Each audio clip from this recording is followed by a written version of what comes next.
కావాలి అంటే నువ్వు త్రాగినందువలన, నువ్వు సినిమాలు చూసినందువలన, ఏదో చేసినందువలన నీకు నెమ్మది జరుగుతుంది అంటే నెమ్మది లేదు.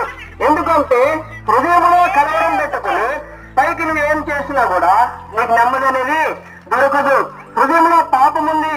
పాపం ఎక్కడైతే ఉంటాడో అక్కడ కలవరం ఉంటుంది. అక్కడ నెమ్మది లేకుండా జీవిస్తావు. ఆ హృదయంలో ఉండే పాపం ద్వారానే నీకు నెమ్మది లేకుండా జీవిస్తున్నావు. హృదయంలో ఉన్న పాపము పోవాలంటే యేసు రక్తమే మనల్ని మన పాపములను కడిగి మనకు నెమ్మదిని, సంతోషము, సమాధానం ఇచ్చేదిగా ఉంది. యేసు రక్తం ద్వారానే మనకు పాప క్షమాపణ ఉంది. ఆయన రక్తము ద్వారా మన పాపములు ఎప్పుడైతే కడిగబడతాయో మనకు నెమ్మది, మనకు హృదయంలో సంతోషము, మన హృదయంలో సమాధానము దొరికేదిగా ఉంటుంది. మన హృదయంలో పాపం పెట్టుకుని మనం జీవించినట్లయితే మన హృదయంలో నెమ్మది దొరకదు, మన సమాధానం దొరకదు, మన సంతోషము దొరకదు.